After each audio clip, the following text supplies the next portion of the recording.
What's going on, everybody? Welcome to a freelance artist journey. Now, this show is going to be a little bit different, and we're going to talk about the things to consider when self publishing your first book.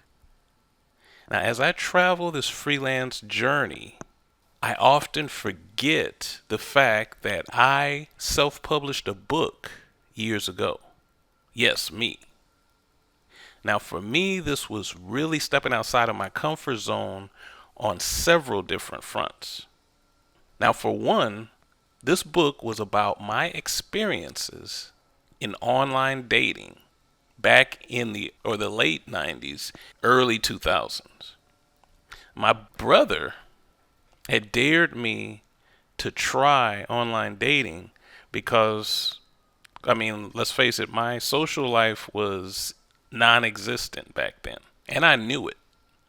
So for me, this was a way to kind of rip off the band-aid of past relationship failures. Now, the second challenge was that I'm an artist, not a writer. So, I struggled to get a B in my English 101 class. And if you would have told me years later I would write a book, I would have laughed in your face. But the one saving grace that I did have is that I've always been a storyteller. And I've always had that MacGyver mentality of making things happen, solving problems in the best way I know how. And as a illustrator and graphic designer, you have to have those qualities, right? So for me, it was just a matter of convincing myself that I could do this and then just get it done. Now, thirdly, I didn't truly grasp what it meant to self publish a book. I mean, for all intents and purposes, you have to become a publishing company. So there was a lot of research I had to do and educating myself on the ins and outs of the publishing industry, really. But now, years later, I've really come to appreciate that challenge that I undertook and the obstacles I had to overcome to complete that book. Because you see, today I'm co founder and head of design for Stories Untold. Now, Stories Untold is a network of freelance writers, illustrators, and designers who work together to help authors with their independent book projects. Now, it's a little shameless plug for the company. But now I get to help other budding authors find their voice, encourage them to finish their work, and help them put it all together and make their book come to life. And, as the old cliche goes, we all have a story in us. And that's something that I truly believe because I've been through it. We all have a story to tell. Now, it's just a matter of convincing you that you're competent and qualified to tell your story because people don't believe that they have anything to contribute. And for some reason, they feel that they need permission, that they need some type of degree or a badge or something that says that uh, your word is credible. And, that's just BS. Tell your story. I'm here to tell you that you can do this. Now, will people beat down your door to read it? That's yet to be realized. But if you never tell your story and put it into a vehicle that can be mass consumed by the public, then you'll never know. So, with that, in this video, I wanted to share a few things that you need to consider when you're self publishing your first book. So, number one, don't think that you have to sit down and write perfect prose from start to finish. Books are rarely written that way. It's important for you to just get something on the page. So if you have to scribble it on napkins, write a sentence a day, just do something. Throw up on the page. Get something down. Because what will happen is once you start the process, you will find the encouragement and you will find your muse to get it done. But the first hurdle is to start, to kill that procrastination and to get something going. So write down anything, write down an outline. Like I said, just write down a sentence or two a day. But don't feel like you have to sit down at your computer or your old typewriter or whatever and just belt out chapter upon chapter from start to finish. It just doesn't happen that way. Just get something down. So now the next thing to think about is a budget.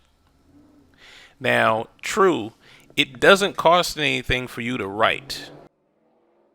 But once you get past the writing of your manuscript, it will cost you something to turn it into a physical book. And, after all, we're not writing for ourselves. We're writing for others to benefit from our experiences, knowledge, and so forth. So it will cost you something to get your book done. Now, for me, I remember the shock of realizing that I was going to have to pay $125 for an ISBN number. Now, what's an ISBN? That's kind of a whole other topic. But if you want to get your book sold on any place other than Amazon, then you're going to need an ISBN. Another thing that I needed to consider was spending money for an editor to clean up the mess that I made on the page. That for me, that was another $100. So these things add up. Now, I had the page laying skills and the illustration skills tied up. So that part I could handle. But if you're going to go outside of yourself and hire someone to do that, then you're looking at hundreds, maybe even thousands of dollars.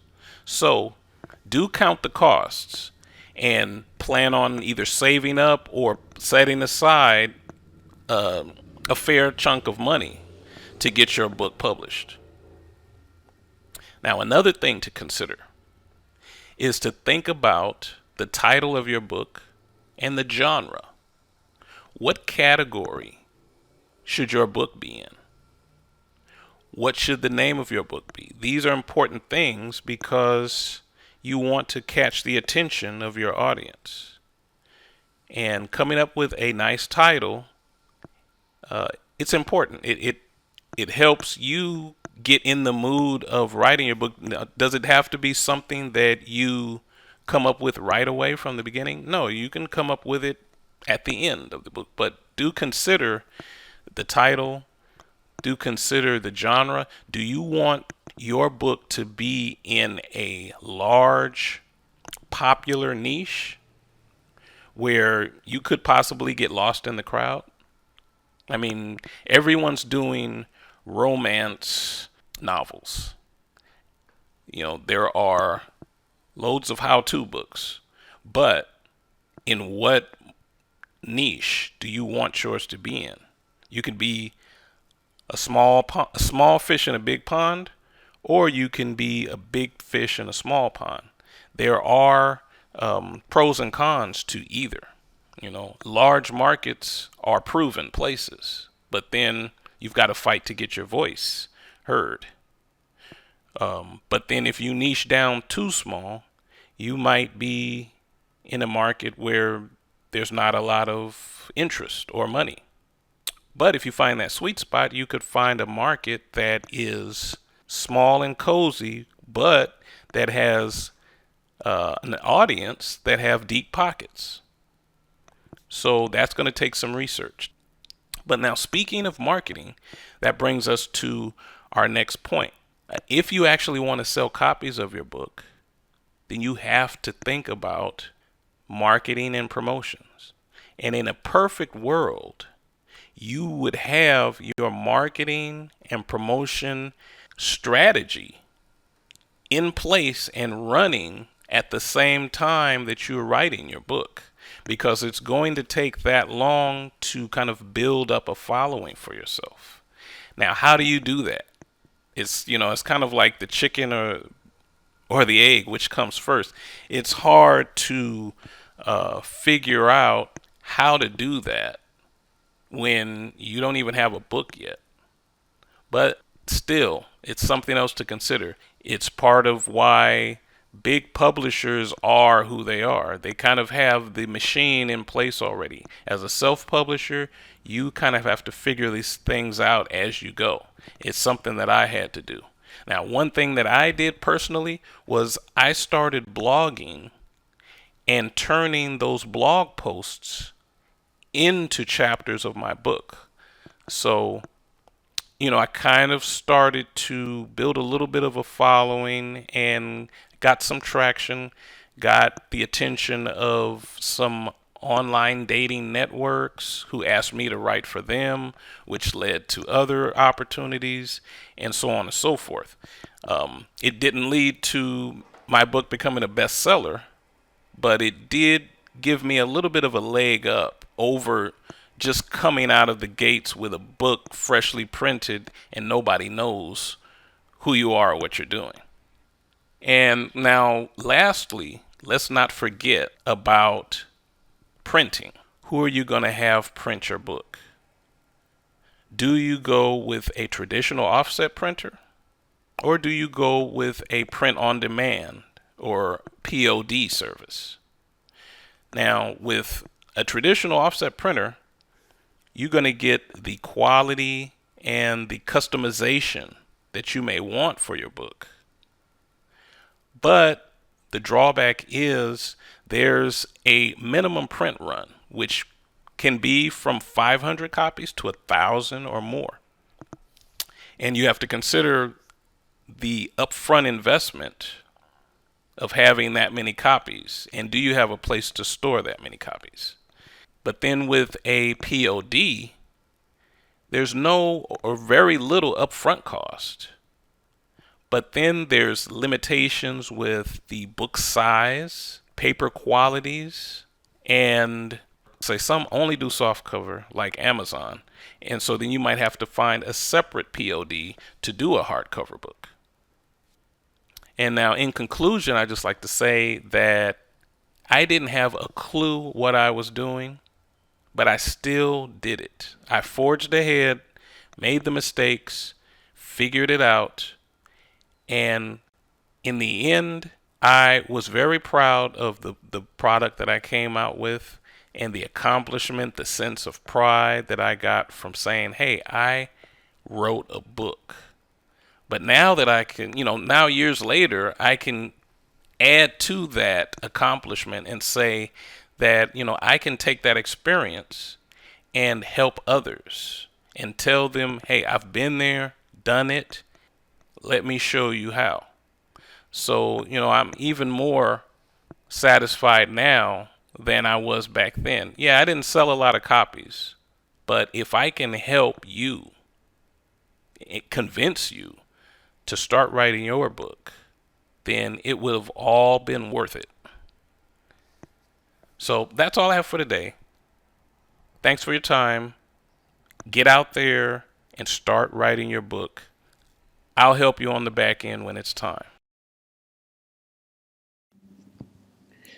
Thanks again for tuning in. Please do me a favor and hit that little subscribe button and that little bell so you can be notified when the next video drops. Later.